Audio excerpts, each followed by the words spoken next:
Om Swastiastu, Assalamualaikum warahmatullahi wabarakatuh, salam sejahtera untuk kita semua. Sekarang kelompok kami akan mempresentasikan hasil proyek ujian akhir semester untuk mata kuliah Decision Support System.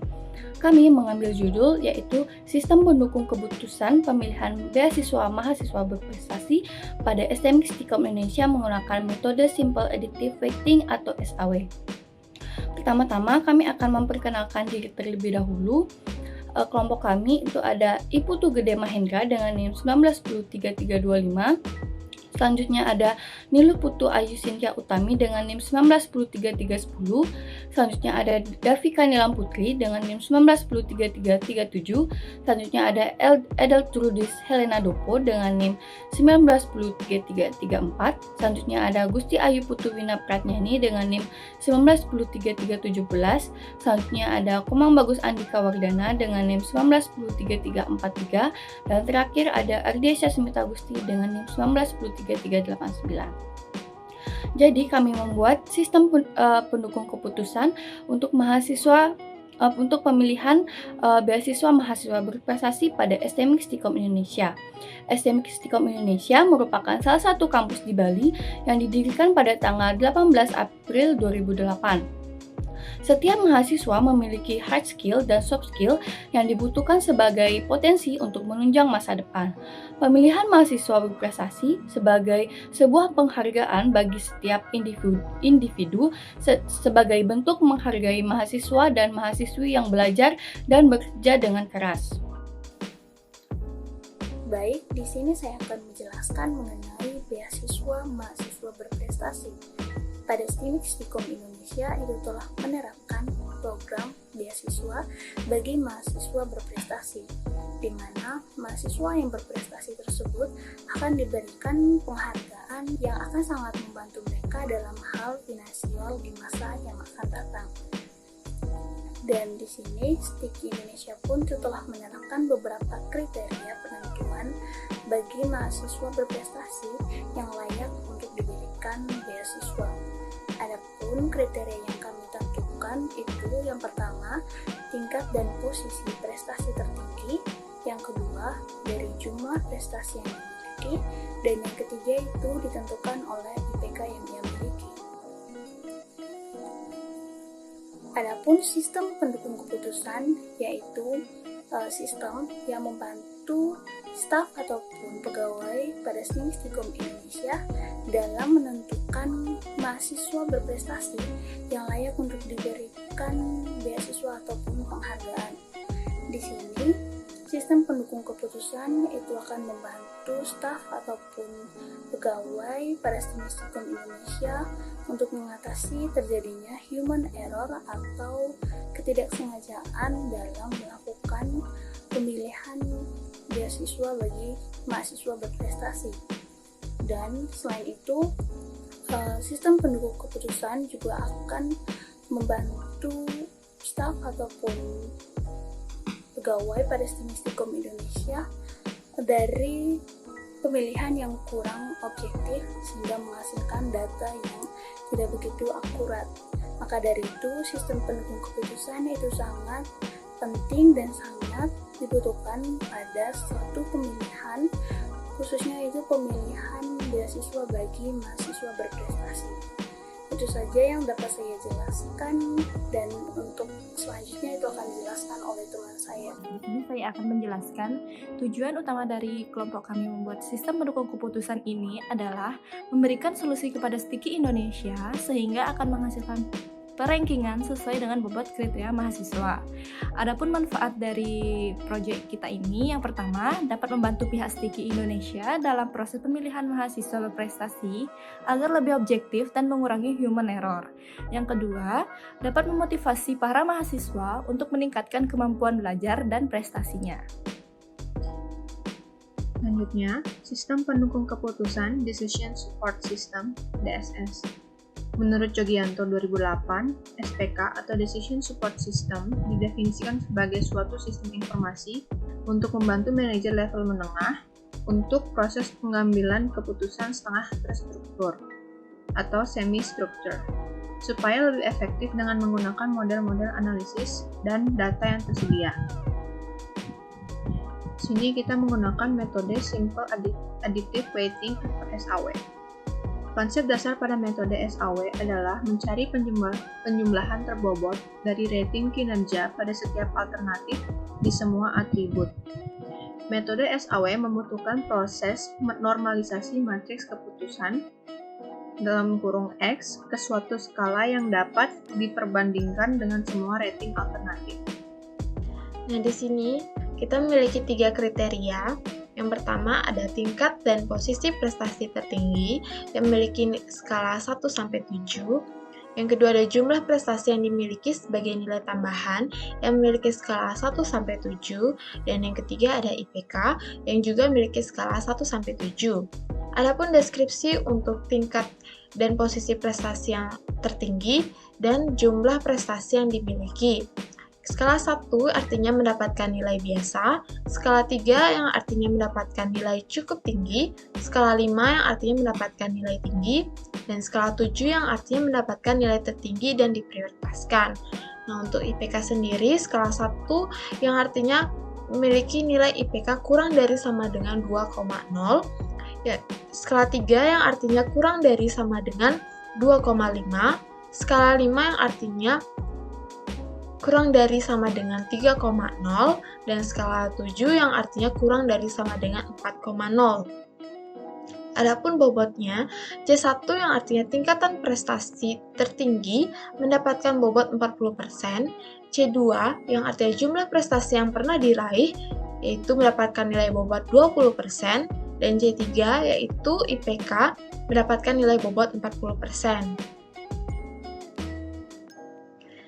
Untuk subkriteria C1, jika mendapatkan tingkat prestasi hingga internasional mendapatkan nilai bobot 7, dan jika tingkat prestasinya sampai provinsi mendapatkan nilai bobot 5, dan jika tingkat prestasinya sampai kabupaten mendapatkan nilai bobot 3, dan jika kurang dari kabupaten atau hanya kecamatan mendapatkan nilai bobot 1. Nah, untuk subkriteria C2, jika memiliki lebih dari 10 prestasi, maka akan mendapatkan nilai bobot 7, dan jika kurang dari sama dengan 10 prestasi, mendapatkan 5 bobot, dan kurang dari sama dengan 5 prestasi, maka mendapatkan 3 bobot, dan hanya memiliki 1 prestasi, akan mendapatkan 1 bobot. Nah, untuk kriteria C3, jika nilai IPK-nya kurang dari sama dengan 4,0 akan mendapatkan nilai bobot 7, dan jika nilai kurang dari sama dengan 3,0 maka akan mendapatkan bobot 5, dan jika kurang dari sama dengan 2,5 maka akan mendapatkan nilai 3, dan jika mendapatkan nilai kurang dari sama dengan 2,0 maka bobotnya adalah 1. Oke, di sini ada perhitungan SAW dari alternatif 1. Kriterianya C1, C2, C3. Di A1 nilai C1-nya 7, nilai C2 3, nilai C3-nya 5. Begitupun sampai A25. Lanjut ke perhitungan SAW normalisasi. Jadi di slide 14 normalisasi ini R11 ini didapat dari 7 atau nilai maksimal C1 dibagi dengan nilai maksimalnya yaitu 7. Lanjut di R21 ini tadi 3 dibagi nilai maksimalnya 7, dan begitupun dari R31 dan sampai seterusnya itu. Maka dari hasil perhitungan normalisasi didapatkan hasil matriks normalisasi sebagai berikut. Bisa dilihat di slide. Selanjutnya di rankingan perhitungan SAW dari perhitungan bobot didapatkan dengan cara perhitungan kriteria dari sub masing-masing alternatif. Di sini C1 dikali 0,4 atau 40%, C2 dikali 20% atau 0,2, dan C3 dikali 40% atau 0,4. Setelah dilakukan hasil perhitungan, di sini V21 menjadi alternatif terbesar. Selanjutnya, kesimpulan. Berdasarkan analisis dari pembahasan dilakukan, maka hasil penelitian dapat disimpulkan sebagai berikut. Yang pertama, dibutuhkan sistem pendukung keputusan dalam pemilihan mahasiswa berprestasi pada STIMIK Stikom Indonesia yang dapat mengatasi terjadinya human error atau pemilihan yang kurang objektif. Yang kedua, kriteria yang digunakan dalam pemilihan mahasiswa berprestasi pada STMIC Stikom Indonesia yaitu tingkatan prestasi, tingkat prestasi, dan peringkat prestasi. Yang terakhir, hasil perankingan bobot dari 25 alternatif dengan menggunakan kriteria tingkatan prestasi, tingkat prestasi, dan peringkat prestasi diperoleh nilai terbesar pada V21 yaitu 0,828571429, sehingga alternatif A21 adalah alternatif yang terpilih sebagai alternatif terbaik. Sekian dan terima kasih. Baik, perkenalkan, nama saya Ibtu Gede Mahendra dengan NIM 19-325. Di sini saya akan mencoba untuk mendemokan program sistem pendukung keputusan untuk menerima beasiswa mahasiswa berprestasi. Nah, di sini pertama kita harus melakukan login dulu. Nah, selanjutnya akan menampilkan halaman dashboard yang dapat menampilkan beberapa data yang terdapat pada sistem, seperti data alternatif, data kriteria, dan data subkriteria. Nah, sini yang pertama data alternatif. Di sini kita dapat menambah, mengubah, dan menghapus. Nah, coba untuk menambahkan. Nah, alternatif 9 dengan NIM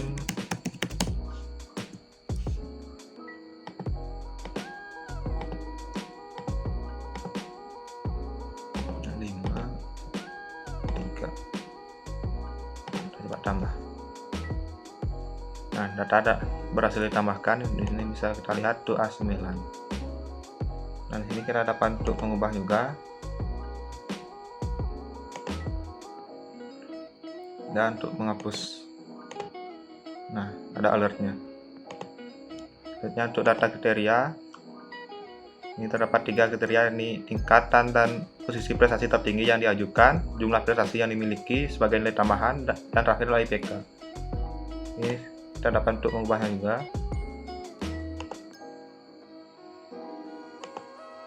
Untuk menghapus dan tambah.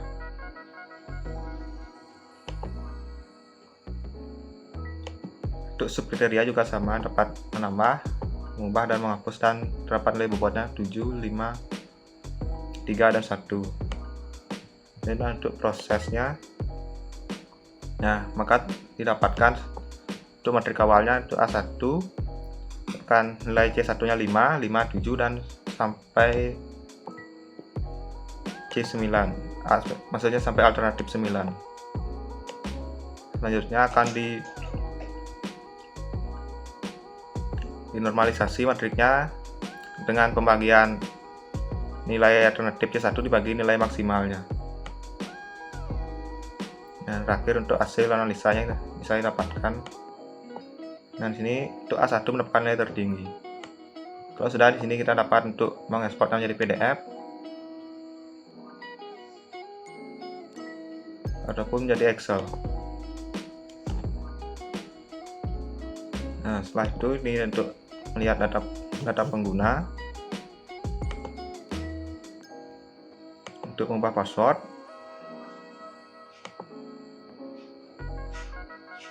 Nah, ini dapat password baru dan terakhir logout.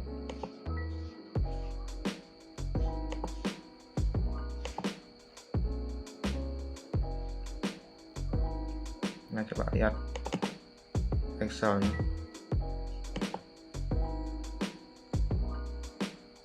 Ini PDF-nya.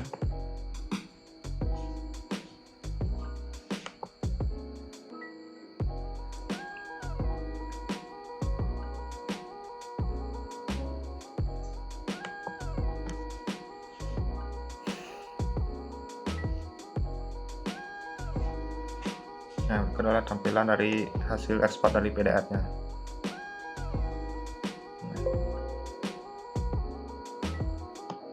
Melakukan logout. Sekian presentasi pendemoan sistem pendukung keputusan mahasiswa berprestasi dari saya. Terima kasih.